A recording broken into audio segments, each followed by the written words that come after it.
Good morning, ladies and gentlemen. Welcome to this morning's EDTALKS session. Please welcome Karan Kamka, Head of Parthenon's International Educational Practice, to the stage. Thank you. Hello. Hey, guys. So thanks for having me here. I'll try to keep this entertaining. It's always daunting to present on international because there's a lot happening in international, and so when this becomes the only session that's really covering the subject, I've picked one niche to speak about in particular, and I've tried to pick a niche of the international higher education opportunity that would be accessible by universities and investors based in the United States, because that's largely the audience that we would have at this conference. And what we're going to focus on is this concept of transnational education. That's a fancy word for basically doing one of two things. I mean, there are a lot of things you can do in it, but at scale, one of two things, which is taking an American institution or a British or Australian and putting it or transplanting it in some way in an emerging market, or taking students from an emerging market and bringing them in various ways, again, to the United States, to UK, to Australia. And while there is certainly an opportunity to do good and do well at the same time, I'm largely going to talk about the opportunity from a fairly commercial angle.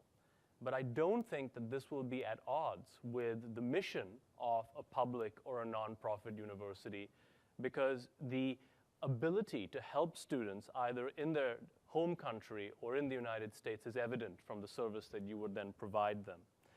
The way that we're going to do this presentation is in three sections. I'm going to provide a few slides of background or context as to what is happening in higher education in emerging markets and how it is related to development. I'll then talk about the opportunity to take the American product, the American higher ed product, into emerging markets. And I'll then talk about the opportunity to bring students from emerging markets to the United States. Before we get into that, just a little bit on Parthenon. Some of you may know about us, some of you may not. We are the largest advisors to the education industry globally. There are several members of our firm at this conference. And to give you a sense, all the countries in blue are countries where we have completed on-the-ground education sector assignments in the last 12 months, across sectors, but certainly in higher education. So getting past that, the background. Why does higher education matter in the international context? And that is because there is simply no other variable that we can find that so closely correlates to development and growth in emerging markets. So what you are looking at on the y-axis is the tertiary enrollment ratio, the percent of 18 to 24-year-olds in a country that are enrolled in some form of tertiary education. On the x-axis, you're looking at wealth, so income per capita. What's amazing is that even though this is self-reported data, even though this includes OPEC countries, countries that are above or below the scale for structural reasons, we can still explain 70% of the discrepancy between wealth and nations using a single variable, the tertiary enrollment ratio. In other words, higher education is the fuel of economic development and economic advancement in emerging markets. One of the issues that we have as a firm is that governments will focus on early years in K-12 as social imperatives.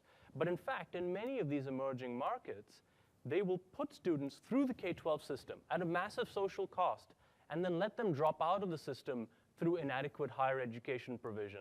It's like not having that last mile of fiber or copper to your home, but building an amazing telecommunications network that just doesn't get to your doorstep. So higher education is a vehicle for doing good, and there's no two ways about it. But let's talk about what this means in terms of scale and numbers. So what you're going to look at now is the actual tertiary enrollment in China, India, the United States. The y-axis is millions of students enrolled.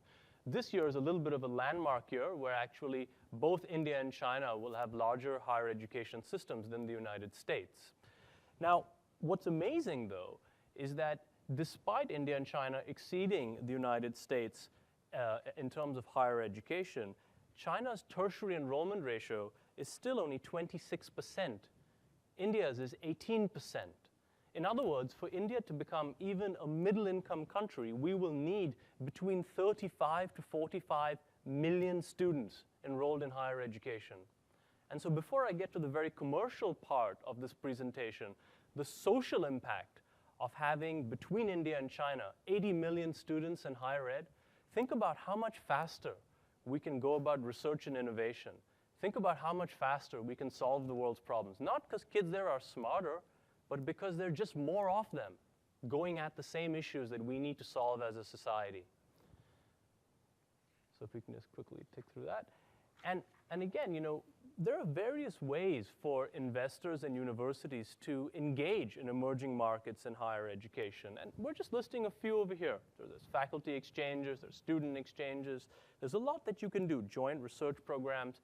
But if we're talking about scale opportunities, what do I mean by scale opportunity? I'm talking about scale in terms of number of students you can impact, and I'm talking about scale in terms of revenue for you as an investor, or revenue for you as an American university. There really are only two things you can do. You can either take your university there, or you can bring the students here. It's simple, but you know, simple is usually what works. And so we're going to focus on these two opportunities today. I'm going to start with the opportunity to take an American or a developed world campus to an emerging market. So again, what you're going to be looking at over here is the size of what we call transnational education in a few key emerging markets. This will include joint programs, twinning programs, and full degrees offered abroad. A few things may surprise you. The first, of course, being that Singapore, a relatively small country that you can actually see from the top of a 50-story building, you can actually see the entire perimeter of Singapore, is bigger for transnational education than India. And if we'd included China, by the way, the picture wouldn't be very different. What's also interesting is that the bubbles here are colored by growth rate. And guess what? Singapore is the biggest, but it's still growing very quickly, certainly much faster than India. And one of the mistakes that universities and investors will make is they'll say, you know what, I'm going to take my campus abroad. Where am I going to go? I'm going to go to India or China. But actually, 9 times out of 10, not 10 times out of 10, but 9 times out of 10, that will be the wrong decision. And why is that?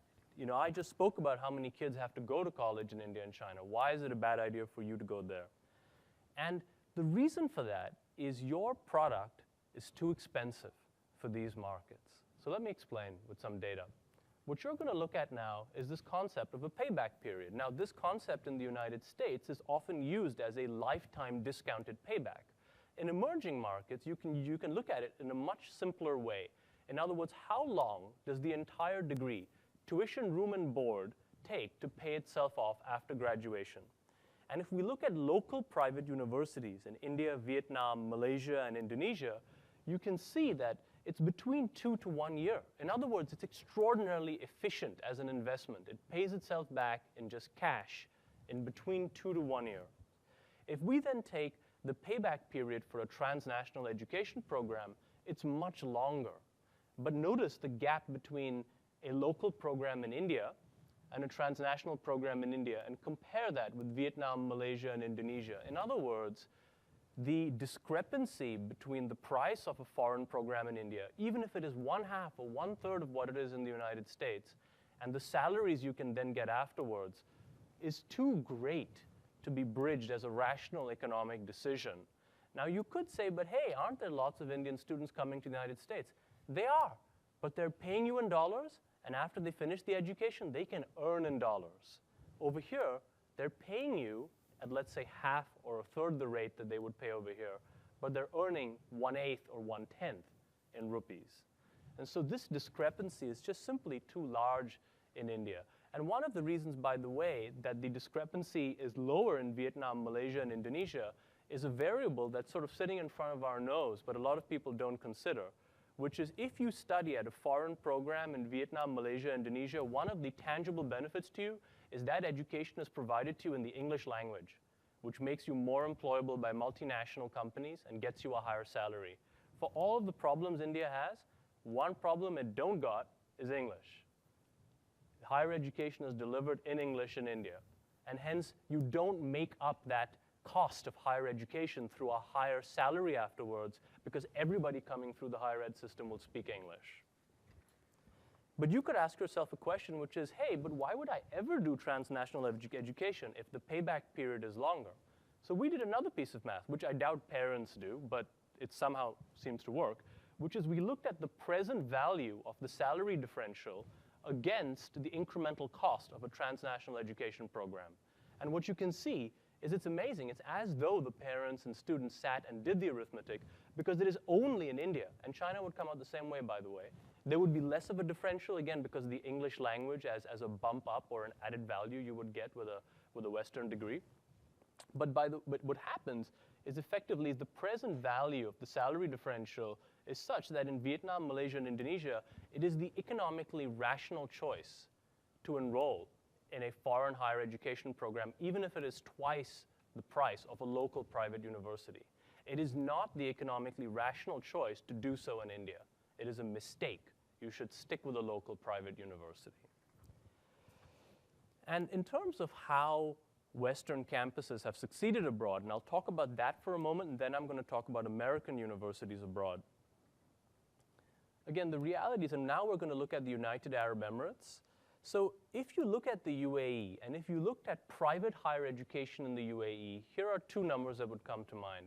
Total enrollment in private higher ed in the UAE is growing at only 6% a year, and there are over 7 years of vacant capacity in the system. So you'd say, you know what? This doesn't look like a really good market to go to. It seems like there's too much supply. But if you just dissect the market and look at it by segment, you will see that Western branded private higher education is growing at an 18% clip, with actually, if we just get through the numbers, it's about 1.5 years of vacant capacity left in the system. So the product that you have to sell is a product that people want to buy. And by the way, these numbers for the UAE include institutions such as the Canadian University of Dubai, which has nothing to do with Canada or the West in any way. We've included all Western branded institutions in these numbers. So the product that you have to sell is a product that people want to buy. But let's have a look at how American universities have or have not capitalized on this opportunity. And what we're now looking at are the three largest markets for transnational education in the world. We're looking at Malaysia, which is largely centered around Kuala Lumpur, the United Arab Emirates, and Singapore. And we're looking at this in enrollment, not in dollars. In dollars, Singapore would be the largest because of the price point. Again, why is the price point in Singapore higher? Because salaries are higher. And what you can see is the universities by enrollment. In yellow are the American universities. So this is amazing. America has the most desirable and highest performing higher education system in the world. It is what everybody wants in Asia and sub-Saharan Africa and Latin America. If you had to go abroad, and if you can afford it, you go to the United States. You have the most desirable product in the world to sell to these people. And yet, there's very little happening abroad in terms of American universities capitalizing on this phenomenal opportunity. And there are a number of reasons for it, some of which are regulatory, some of which have to do with the mission-driven status of some of these universities. But in the end, the Brits and the Aussies have definitely stolen a march on this market. The good news is it's still early days, but they are definitely ahead. I'm now going to turn things around, and we're now going to look at another perspective, which is bringing international students to the United States. And over here, over here, what we're now going to look at is the total enrollment of international students in the United States, the United Kingdom, and Australia. The United States, you'd say, well, look, we're the biggest. We're doing a great job with this. But we need to make one adjustment here, which is graduate students. In the United Kingdom and Australia, practically 90% of international students are full fee paying undergraduates. In the United States, graduates on scholarships make a dramatic impact to the total number of international students enrolled in this country. Now, let's put this into perspective. The higher education system of the United Kingdom has about 1/6 of the capacity of yours. The higher education system of Australia has 1/10 the capacity of yours. And have a look at how many international students they've managed to enroll. And we're now going to attempt something with technology. So I don't know if this is going to work, but we're going to use an infographic to illustrate how the United States has performed against the UK and Australia in terms of attracting international students. And we're going to look at this data excluding graduate students in the United States. And what you're going to see is the United Kingdom being extremely entrepreneurial and stealing a march, and even Australia, succeeding, but then immigration restrictions pulling Australia back. So we're going to start in 2002, so you get 10 years of data. So you can see the share of the United States. As the United States recedes backwards on the x-axis, the United Kingdom actually gets bigger than the United States briefly before changing immigration regulations in 2009. Look at Australia's share, growing slowly but at about 8%. And look at where we end up. When we started this infographic, the United States was clearly ahead of the United Kingdom. It was the biggest bubble on the page. 10 years in the future, it turns out the UK and the US are neck to neck, and Australia is catching up.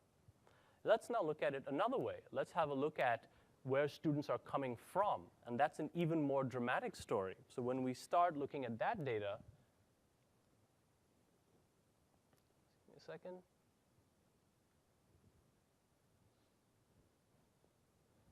When we start in 2002, you can see, again, India and China are ahead. India is nearly the size of China, but have a look at how important Japan, Germany, Canada are in terms of source countries for international students to the US, Australia, and the UK. But if we just go through these 10 years, you see, number one, the extraordinary importance of China. Saudi Arabia bounces off the chart briefly as the government decides to sponsor all international students who want to go anywhere.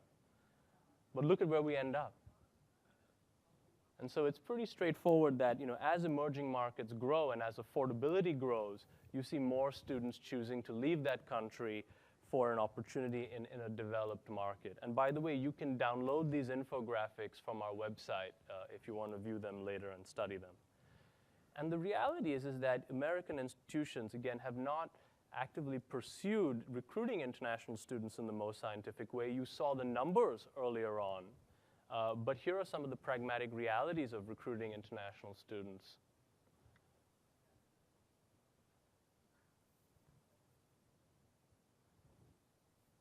And there are three things that you need to do right to get international students. Number one, go after full fee paying international students, which are typically undergraduates in employability-related programs. Number two, provide pathway programs.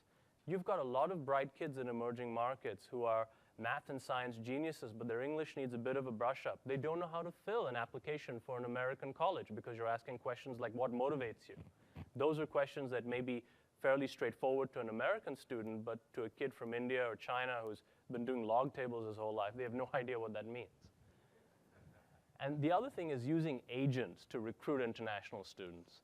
And this is something that a lot of American institutions are very wary of, but the importance of agents becomes evident. So we've surveyed parents in Indonesia, in South Korea, in China, and India, and it's always the same. When we ask how important is the agent or the counselor in choosing where to go, which college, it's more important than colleagues, more important than teachers and friends. It's even more important than family members in terms of recommendations.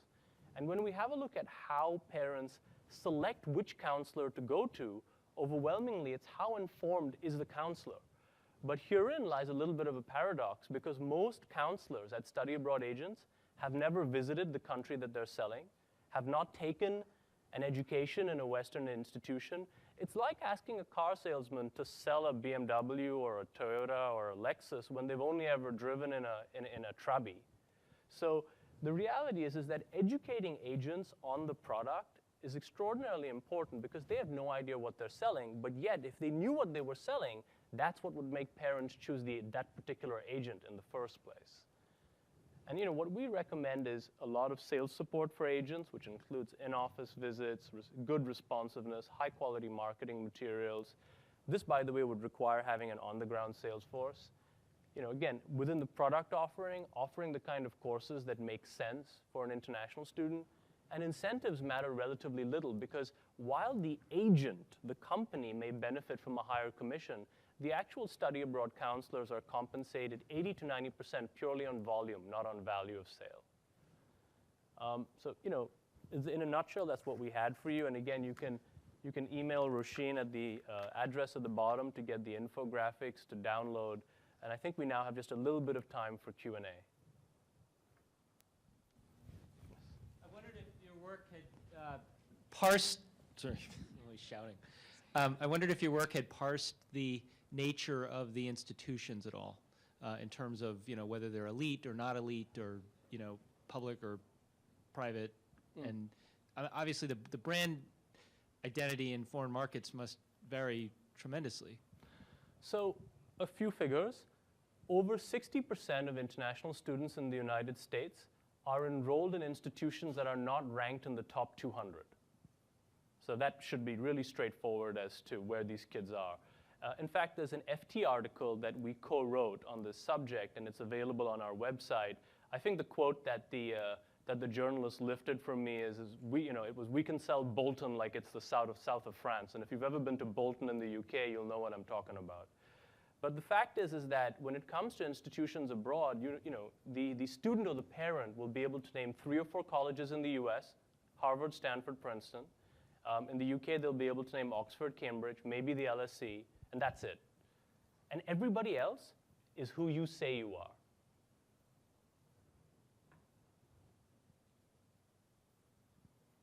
Great. If there are no other questions, I'll be hanging around the conference, and I hope this was useful for you.